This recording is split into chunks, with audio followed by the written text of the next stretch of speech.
ನಮಸ್ತೆ ಎಲ್ರಿಗೂ, ನಿಮ್ಮ ಸಖಿ ಬ್ಲಾಗ್ಸ್ಗೆ ಸ್ವಾಗತ. ಸ್ನೇಹಿತರೆ, ಇವತ್ತಿನ ವಿಡಿಯೋದಲ್ಲಿ ಒಂದು ಸೂಪರ್ ಆಗಿರುವಂಥ ಪಲಾವ್ ರೆಸಿಪಿ, ಹಾಗೆ ಅದರ ಜೊತೆಗೆ ನಮ್ಮ ಹಿಂದೂ ಸಂಪ್ರದಾಯದಲ್ಲಿ ಮಾಂಗಲ್ಯಕ್ಕೆ ತುಂಬ ಇಂಪಾರ್ಟೆನ್ಸ್ ಕೊಡ್ತೇವೆ. ಸೊ ಮಾಂಗಲ್ಯವನ್ನು ಧರಿಸೋದ್ರ ಒಂದು ಮಹತ್ವ ಆಗಿರ್ಬೋದು, ಯಾರು ಧರಿಸಬಾರ್ದು ಅಥವಾ ಧರಿಸೋದ್ರಿಂದ ಏನೆಲ್ಲ ನಮಗೆ ಪ್ರಯೋಜನ ಇದೆ, ಮತ್ತು ಹೇಗೆ ಧರಿಸಬೇಕು, ಅದರಲ್ಲಿ ಕರಿಮಣಿ ಇರಬೇಕಾ ಇರಬಾರ್ದಾ ಅನ್ನೋದ್ರ ಬಗ್ಗೆ ಎಲ್ಲ ನಾನು ಮಾತಾಡ್ತೀನಿ. ಸೊ ವಿಡಿಯೋನ ಎಲ್ಲೂ ಸ್ಕಿಪ್ ಮಾಡ್ದೇನೆ ನೋಡಿ. ಈ ವಿಡಿಯೋ ನಿಮಗೆ ತುಂಬಾ ಹೆಲ್ಪ್ ಆಗುತ್ತೆ. ಹಾಗೆ ಹೊಸೊಬ್ಬರು ನೋಡ್ತಾ ಇದ್ದರೆ ಸಬ್ಸ್ಕ್ರೈಬ್ ಮಾಡಿಕೊಂಡು ನೋಡಿ. ಈ ವಿಡಿಯೋ ಸ್ವಲ್ಪನಾದರೂ ಇಷ್ಟ ಆದರೆ ಲೈಕ್ ಮತ್ತು ಶೇರ್ ಮಾಡಿ. ಈಗ ನೋಡ್ತಾ ಇರ್ಬೋದು, ನಾನು ಪಲಾವ್ಗೆ ಬೇಕಾದಂಥದ್ದು ಎಲ್ಲನೂ ಕಟ್ ಮಾಡ್ಕೊಳ್ತಾ ಇದ್ದೀನಿ. ಇದರಲ್ಲಿ ಇವತ್ತು ಒಂದು ಸ್ವಲ್ಪ ಡಿಫರ್ ಆಗಿ ಮಾಡ್ತಾಯಿದ್ದೀನಿ, ಯಾಕಂದರೆ ಇದರಲ್ಲಿ ಯಾವಾಗಲೂ ಕ್ಯಾಪ್ಸಿಕಮ್ ಆ್ಯಡ್ ಮಾಡ್ತಾ ಇರಲಿಲ್ಲ. ಸೊ ಇವತ್ತು ಕ್ಯಾಪ್ಸಿಕಮ್ ಆ್ಯಡ್ ಮಾಡ್ತಾಯಿದ್ದೀನಿ. ಸೊ ಹೇಗಾಗುತ್ತೆ ನೋಡಬೇಕು ಅಂತೇಳಿ ಸೊ ಟೇಸ್ಟ್ ಮಾತ್ರ ತುಂಬ ಚೆನ್ನಾಗಿ ಬಂದಿತ್ತು. ಕ್ಯಾಪ್ಸಿಕಮ್ ಆ್ಯಡ್ ಮಾಡಿದ್ದು ಒಂದು ಸ್ವಲ್ಪ ಡಿಫರ್ ಆಗಿ ಟೇಸ್ಟಿಯಾಗಿ ಬಂದಿತ್ತು. ಸೊ ನೀವು ಒಂದು ಸಲ ಟ್ರೈ ಮಾಡಿ ನೋಡಿ. ಈಗ ಅದಕ್ಕೆ ಬೇಕಾಗಿರುವಂಥ ವೆಜಿಟೇಬಲ್ಸ್ ಕ್ಯಾರೆಟು, ಬೀನ್ಸು ಎಲ್ಲ, ಕ್ಯಾರೆಟ್ 2, ಒಂದು ಬೀನ್ಸ್ ಒಂದಷ್ಟು, ಮತ್ತು ಈರುಳ್ಳಿ ಏನಿಲ್ಲ ಅಂದರೂ ಯಾವಾಗಲೂ ನಾನು 2 ರಿಂದ 3 ಈರುಳ್ಳಿ ಹಾಕ್ಕೊಳ್ತೀನಿ. ಒಂದು ಈರುಳ್ಳಿ ಫ್ರೈ ಮಾಡಲಿಕ್ಕೆ 2 ಈರುಳ್ಳಿ ಗ್ರೈಂಡ್ ಮಾಡ್ಕೊಳ್ಳೋದಕ್ಕೆ, ಮಸಾಲೆ ಗ್ರೈಂಡ್ ಮಾಡಿ ಹಾಕಿ ಮಾಡ್ತೀನಿ ನಾನು ಪಲಾವನ್ನು. ಸೊ ತುಂಬ ಚೆನ್ನಾಗಿರುತ್ತೆ ಇದರ ಟೇಸ್ಟ್. ಮಸಾಲೆಗೆ ಗ್ರೈಂಡ್ ಮಾಡೋದಕ್ಕೆ ಏನೆಲ್ಲ ಹಾಕ್ತೀನಿ ಅಂತ ಹೇಳಿದರೆ, ಈರುಳ್ಳಿ, ಟೊಮೆಟೊ, ಹಾಗೆ ಹಸಿರು ಮೆಣಸು, ಒಂದು 6 ರಿಂದ 8, ಖಾರ ಜಾಸ್ತಿ ಇದ್ದರೆ 6 ರಿಂದ 8 ಆದರೂ ಬೇಕಾಗುತ್ತೆ. ನಾನು ಕೆಲವೊಂದು ಸಲ ಜಾಸ್ತಿ ಮಾಡ್ತೀನಿ, ಈವ್ನಿಂಗ್ ಮಕ್ಕಳು ಬಂದು ಕೂಡ ತಿಂತಾರೆ. ಸೊ ಹಾಗಾಗಿ ಮತ್ತು ಅದರ ಜೊತೆಗೇ ಟೊಮೆಟೊ ಮತ್ತು ಕೊತ್ತಂಬರಿ ಸೊಪ್ಪು ಇದ್ದರೆ 1-2 ಎಲೆ ಪುದೀನ ಸೊಪ್ಪು ಹಾಕ್ತೀನಿ. ಮತ್ತು ಅದಕ್ಕೆ ಮಸಾಲೆ ಚಕ್ಕೆ ಬರುತ್ತಲ್ಲ, ಚಕ್ಕೆ ಮತ್ತು 1-2 ಲವಂಗ, ಏಲಕ್ಕಿ 1-2, ಇದಿಷ್ಟನ್ನು ಹಾಕಿ, ಮತ್ತು ಪೆಪ್ಪರನ್ನು ಒಂದು 4 ರಿಂದ 5 ಕಾಳು ಹಾಕ್ಕೊಂಡು, ಮತ್ತು ಸ್ವಲ್ಪ ಶುಂಠಿ, ಬೆಳ್ಳುಳ್ಳಿ ಇದಿಷ್ಟನ್ನು ಮಸಾಲೆಗೆ ಹಾಕಿ ಗ್ರೈಂಡ್ ಮಾಡ್ಕೊಳ್ತೀನಿ ಪೇಸ್ಟ್. ಈ ಮಸಾಲೆ ಗ್ರೈಂಡ್ ಮಾಡಿ ಇಟ್ಕೊಂಡ್ರೆ ಮತ್ತು ಮಸಾಲೆಗೆ ಒಗ್ಗರಣೆ ಕೊಡೋದಷ್ಟೇ ಬಾಕಿ ಇರೋವಂಥದ್ದು. ಸ್ವಲ್ಪ ಟೈಮ್ ಹಿಡಿಯುತ್ತೆ ಪಲಾವ್ ಮಾಡಬೇಕಾದ್ರೆ. ತುಂಬ ವೆಜಿಟೇಬಲ್ಸ್ ಎಲ್ಲ ಕಟ್ ಮಾಡ್ಕೊಳ್ಳಿಕ್ಕೆ ಇರುತ್ತಲ್ವ, ಹಾಗೆ ಶುಂಠಿ ಬೆಳ್ಳುಳ್ಳಿ ಪೇಸ್ಟನ್ನು ಮಾಡಬೇಕಾಗುತ್ತೆ. ಶುಂಠಿ ಬೆಳ್ಳುಳ್ಳಿ ಸಿಪ್ಪೆನ ರಿಮೂವ್ ಮಾಡೋದಕ್ಕೆ ಟೈಮ್ ಬೇಕಾಗುತ್ತೆ. ಹಾಗಾಗಿ ಅದನ್ನೆಲ್ಲ ಬಿಡಿಸ್ಕೊಂಡು ಮಾಡ್ತಾಯಿದ್ದೀನಿ. ಸ್ನೇಹಿತರೆ, ಇವತ್ತಿನ ವಿಚಾರಕ್ಕೆ ಬರೋದಾದರೆ, ಪ್ರತಿಯೊಬ್ಬ ಮದುವೆಯಾದ ಹೆಣ್ಣಿಗೆ ಮಾಂಗಲ್ಯ ಧಾರಣೆ ಅಂತ ಹೇಳುವಂಥದ್ದು ತುಂಬ ಮುಖ್ಯವಾದದ್ದು. ಒಬ್ಬ ಹೆಣ್ಮಗಳಿಗೆ ಮಾಂಗಲ್ಯಕ್ಕಿಂತ ದೊಡ್ಡ ಆಭರಣ ಇಲ್ಲ ಅಂತ ಹೇಳ್ಬೋದು. ಅಂದರೆ ಅದರಷ್ಟು ಖುಷಿ ಬೇರೆ ಇನ್ಯಾವುದು ಇಲ್ಲ ಅಂತ ಹೇಳ್ಬೋದು.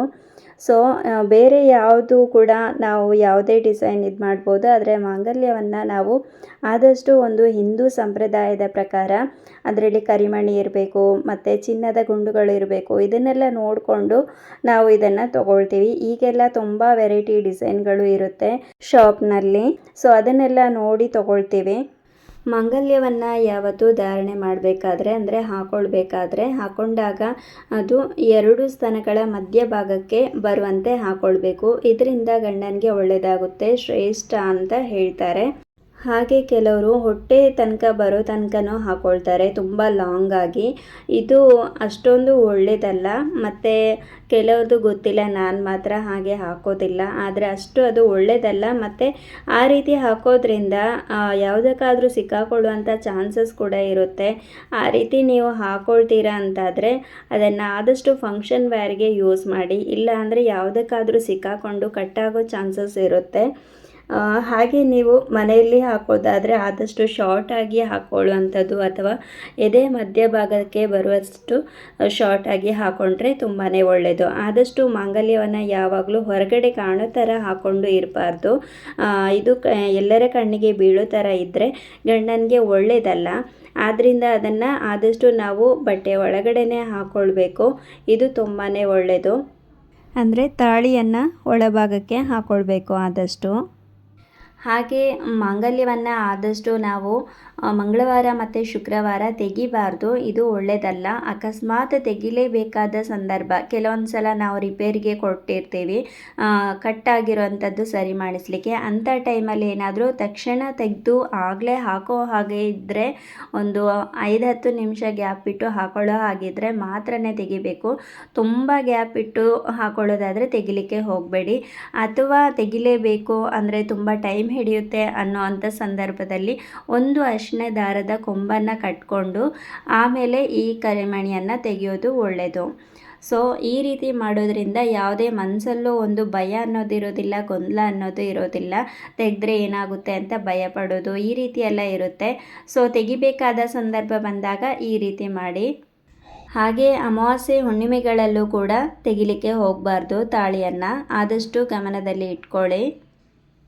ಮತ್ತು ಈ ಮಾಂಗಲ್ಯದ ವಿಚಾರದಲ್ಲಿ ಆದಷ್ಟು ತಪ್ಪುಗಳನ್ನು ಮಾಡಲಿಕ್ಕೆ ಹೋಗಬೇಡಿ. ಯಾಕಂದರೆ ದೇವಸ್ಥಾನದಲ್ಲಿ ದೇವಿ ಕುತ್ತಿಗೆಯಲ್ಲೂ ಕೂಡ ಮಾಂಗಲ್ಯವನ್ನು ಕಟ್ಟಿರೋದನ್ನು ನೋಡ್ಬೋದು ನೀವು. ಮತ್ತು ಕೆಲವರು ಈ ಒಂದು ಕರಿಮಣಿಗೆ ಪಿನ್ಗಳನ್ನು ಹಾಕ್ಕೊಳ್ತಾ ಇರ್ತಾರೆ. ಇದು ಒಳ್ಳೆಯದಲ್ಲ. ಪಿನ್ಗಳನ್ನು ಹಾಕೋದ್ರಿಂದ ಅದು ಕಬ್ಬಿಣ ಆಗಿರೋದ್ರಿಂದ ಈ ಒಂದು ಚಿನ್ನದ ಅಂಶ ಏನಿದೆ ಅದನ್ನು ಎಳ್ಕೊಳ್ಳುತ್ತೆ. ಈ ಒಂದು ಚಿನ್ನದ ಅಂಶ ಅಂದರೆ ಕರಿಮಣಿಯಲ್ಲಿ ಇರುವಂಥ ಪಾಸಿಟಿವ್ ವೈಬ್ಸ್ ಏನಿದೆ, ಆ ಒಂದು ನೆಗೆಟಿವ್ ಅಂದರೆ ಈಗ ಕಬ್ಬಿಣ ಅಂತ ಹೇಳಿದರೆ ನೆಗೆಟಿವ್ ಅಲ್ವಾ, ಅದನ್ನು ಹೇಳ್ಕೊಳ್ಳುತ್ತೆ. ಸೊ ಇದರಿಂದ ಏನಾದರೂ ಕೆಡುಕಾಗುವಂಥದ್ದು ಈ ಥರ ಎಲ್ಲ ಇರುತ್ತೆ. ಆದ್ದರಿಂದ ಆದಷ್ಟು ಜಾಗ್ರತೆ ಮಾಡಿ. ಹಾಗೆ ಮತ್ತು ಹೀಗೆ ಇರಬೇಕಾ ಕರಿಮಣಿ ಅನ್ನೋವಂಥದ್ದೆಲ್ಲ ಇರುತ್ತೆ.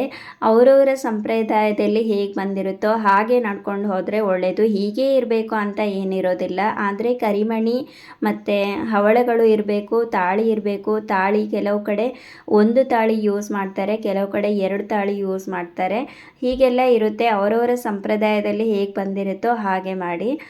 ಅದರಂತೆ ನಡ್ಕೊಳ್ಳೋದೇ ತುಂಬ ಒಳ್ಳೆಯದು. ಯಾವುದೇ ಥರ ಗೊಂದಲ ಬೇಡ, ಹಾಗೆ ಇರಬೇಕು ಹೀಗೆ ಇರಬೇಕು ಅಂತೇಳಿ. ಒಟ್ಟಿನಲ್ಲಿ ತಾಳಿ ಇದ್ದರೆ ಆಯಿತು. ಮತ್ತು ಇಂಪಾರ್ಟೆಂಟಾಗಿ ಹೇಳೋದು ಅಂತ ಆದರೆ ಕರಿಮಣಿಯನ್ನು ಹಾಕ್ಕೋಬೇಕಾದ್ರೆ ಅಥವಾ ಮಾಡಿಸಬೇಕಾದ್ರೆ ಈ ತಪ್ಪನ್ನು ಮಾಡಲಿಕ್ಕೆ ಹೋಗಬೇಡಿ. ಯಾವತ್ತೂ ಕರಿಮಣಿಯ ಒಂದು ತಾಳಿಯ ಅಕ್ಕಪಕ್ಕ ಯಾವತ್ತೂ ಹವಳಗಳು ಇರಬೇಕು ಮತ್ತು ಚಿನ್ನದ ಗುಂಡುಗಳು ಇರಬೇಕು. ಬದಲಾಗಿ ಈ ಒಂದು ಕರಿಮಣಿಗಳು ಇರಬಾರ್ದು. ಇದರಿಂದ ಒಳ್ಳೆಯದಲ್ಲ ಅಂತ ಹೇಳ್ತಾರೆ. ಹಾಗಾಗಿ ಆದಷ್ಟು ಮಾಡಿಸುವಾಗ ಅಥವಾ ನೀವೇನಾದರೂ ಕರಿಮಣಿಯನ್ನು ಹಾಕ್ಕೊಂಡಿದ್ರೆ ಅದನ್ನು ಆದಷ್ಟು ಬೇಗ ಚೇಂಜ್ ಮಾಡಿಸಿ. ಇದರಿಂದ ಕಣ್ಣೀರು ಹಾಕುವಂಥದ್ದು ಜಾಸ್ತಿ ಅಂತೇಳಿ ಹೇಳ್ತಾರೆ ಹಿರಿಯರು. ಸೊ ಇದನ್ನೆಲ್ಲ ಆದಷ್ಟು ಫಾಲೋ ಮಾಡಿ. ಆದಷ್ಟು ಮಾಂಗಲ್ಯದ ವಿಚಾರದಲ್ಲಿ ಆದಷ್ಟು ನೆಗ್ಲೆಕ್ಟ್ ಮಾಡದೆ ಒಳ್ಳೆ ರೀತಿಯಿಂದ ಇದ್ದರೆ ನಮಗೂ ನಮ್ಮ ಸಂಸಾರಕ್ಕೂ ತುಂಬಾ ಒಳ್ಳೆಯದಾಗುತ್ತೆ. ಹಾಗೆ ಈಗ ಸಿಂಪಲ್ಲಾಗಿ ಯಾವ ರೀತಿ ಇದು ಶಾರ್ಟಾಗಿ ಪಲಾವನ್ನು ಮಾಡಿದೆ ಅನ್ನೋದನ್ನು ಹೇಳ್ತೀನಿ. ತರಕಾರಿಗಳೆಲ್ಲ ಕಟ್ ಮಾಡಿ ಇಟ್ಕೊಂಡಿರೋದು ನೀವು ನೋಡಿದ್ದೀರಾ. ಮತ್ತು ಒಗ್ಗರಣೆಗೆ ಏನಿಲ್ಲ, ಎಣ್ಣೆ ಹಾಕಿದೆ, ಆಮೇಲೆ ಪಲಾವ್ ಎಲೆ ಹಾಕಿದೆ, ಮತ್ತು ಒಂದು ಸ್ವಲ್ಪ ಒಂದು ಈರುಳ್ಳಿ ಫ್ರೈ ಮಾಡಿಕೊಂಡು ಅದರ ಜೊತೆಗೇ ಕಟ್ ಮಾಡಿ ಇಟ್ಕೊಂಡಿರೋಂಥ ಕ್ಯಾಪ್ಸಿಕನನ್ನು ಹಾಕಿ ಫ್ರೈ ಗ್ರೈಂಡ್ ಮಾಡಿರುವಂಥ ಮಸಾಲೆ ಎಲ್ಲ ಚೆನ್ನಾಗಿ ಫ್ರೈ ಮಾಡಿದೆ. ಅದಾದಮೇಲೆ ಕಟ್ ಮಾಡಿ ಇಟ್ಕೊಂಡಿರುವಂತಹ ತರಕಾರಿ ಏನಿದೆ ಅದನ್ನೆಲ್ಲ ಹಾಕಿ, ಮತ್ತು ಹಸಿ ಬಟಾಣಿ ಇತ್ತು ಅದನ್ನು ಹಾಕಿ, ಮತ್ತು ಅಕ್ಕಿ ನೆನೆಸಿ ಇಟ್ಕೊಂಡಿರೋಂಥದ್ದು ಹಾಕಿದ್ದೀನಿ. ಮತ್ತು ಅನ್ನ ಉದುರುದುರಾಗಿ ಬರಬೇಕು ಅಂತೇಳಿ ಬಿಸಿನೀರನ್ನು ಹಾಕ್ಕೊಂಡು ಈಗ ವಿಸಿಲ್ ಕೂಗೋದಕ್ಕೆ ಇಟ್ಟಿದ್ದೀನಿ. ಸೊ ಅದಕ್ಕೆ ಸೂಟ್ ಆಗುವಂಥದ್ದು ಈಗ ಒಂದು ಸೌತೆಕಾಯಿ ಕಚಂಬರ್ ಅಥವಾ ನೀವೇನು ಹೇಳ್ತೀರಾ ಕೋಸಂಬರಿ ಅಂತ ಅದನ್ನು ಮಾಡ್ತಾಯಿದ್ದೀನಿ. ಸೌತೆಕಾಯಿ ಪಚಡಿ, ಸೌತೆಕಾಯಿ, ಈರುಳ್ಳಿ, ಮೊಸರು, ಒಂದು ಸ್ವಲ್ಪ ರುಚಿಗೆ ತಕ್ಕಷ್ಟು ಉಪ್ಪು ಇದು ಹಾಕಿ ಚೆನ್ನಾಗಿ ನೀರು ಸ್ವಲ್ಪ ಹಾಕಿ ಗಟ್ಟಿಯಾಗಿರಬೇಕು, ಜಾಸ್ತಿ ತೆಳುವಾಗಿರಬಾರ್ದು. ಇದಿಷ್ಟು ಮಾಡಿಕೊಂಡ್ರೆ ಪಲಾವ್ಗೆ ಒಂದು ಒಳ್ಳೆ ಕಾಂಬಿನೇಷನ್. ನನಗಂತೂ ಇದಿರಲೇಬೇಕು. ಮತ್ತು ಕೆಲವರಿಗೆ ಅಭ್ಯಾಸ ಇರುತ್ತೆ ಕರಿಮಣಿ ಸೆಕೆ ಆಗುತ್ತೆ ಅಂತ ತೆಗೆಯೋದು, ಅಥವಾ ಕೆಲವೊಂದು ಡ್ರೆಸ್ಸಿಗೆ ಮ್ಯಾಚ್ ಆಗಲ್ಲ ಅಂತ ತೆಗೆಯೋದು. ಈ ತಪ್ಪನ್ನು ಮಾತ್ರ ಮಾಡಲಿಕ್ಕೆ ಹೋಗಬೇಡಿ. ಅದರ ಜೊತೆಗೇ ಯಾವುದೇ ಒಂದು ಆಭರಣ ಇದ್ದರೂ ಅದನ್ನು ಹಾಕ್ಕೊಳ್ಳಿ, ಚೆನ್ನಾಗಿ ಕಾಣುತ್ತೆ. ಹಾಗೆ ಸ್ನೇಹಿತರೆ, ನೀವಿಲ್ಲಿ ನೋಡ್ಬೋದು ನನ್ನ ಒಂದು ಮಾಂಗಲ್ಯ ಸರ ಯಾವ ಥರ ಇದೆ ಅಂತೇಳಿ ನೋಡ್ತಾ ಇರ್ಬೋದು. ಇಲ್ಲಿ ಕರಿಮಣಿ ಅಕ್ಕಪಕ್ಕ ಅಂದರೆ ತಾಳಿಯ ಅಕ್ಕಪಕ್ಕ ಯಾವುದೇ ಒಂದು ಕರಿಮಣಿಯನ್ನು ನಾನು ಹಾಕಿಸಿಲ್ಲ. ಹವಳಗಳು ಇದೆ ಮತ್ತು ಚಿನ್ನದ ಗುಂಡುಗಳು ಇದೆ, ಮತ್ತು ಮಧ್ಯದಲ್ಲಿ ಒಂದು ಲಕ್ಷ್ಮೀ ತಾಳಿಯನ್ನು ಹಾಕ್ಸಿದ್ದೀನಿ ನಾನು. ಮತ್ತು ಕರಿಮಣಿ ಡಿಸೈನ್ ನೋಡ್ಬೋದು, ಈ ಥರ ಇದೆ. ನಿಮಗೆ ಇಷ್ಟ ಆಯಿತು ಅಂದರೆ ಈ ರೀತಿ ಕೂಡ ಮಾಡಿಸ್ಕೊಳ್ಬೋದು. ಮತ್ತು ಯಾವತ್ತೂ ಕರಿಮಣಿಯನ್ನು ತೆಗಿಬೇಕಾದ್ರೆ ಅಥವಾ ಚೇಂಜ್ ಮಾಡಬೇಕಾದ್ರೆ ಕರಿಮಣಿಯ ಮುಂಭಾಗದಿಂದ ಹಿಂಭಾಗಕ್ಕೆ ತೆಗಿಬಾರ್ದು, ಹಿಂಭಾಗದಿಂದ ತಲೆ ಭಾಗದಿಂದ ಮುಂಭಾಗಕ್ಕೆ ತೆಗಿಬೇಕು. ಇದನ್ನು ನೋಡ್ಕೊಳ್ಳಿ.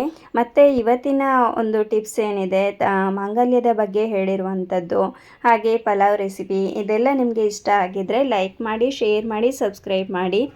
ಮುಂದೆ ಒಂದು ಹೊಸ ವಿಡಿಯೋದೊಂದಿಗೆ ಬರ್ತೀನಿ. ಅಲ್ಲಿವರೆಗೂ ಟೇಕ್ ಕೇರ್. Thank you.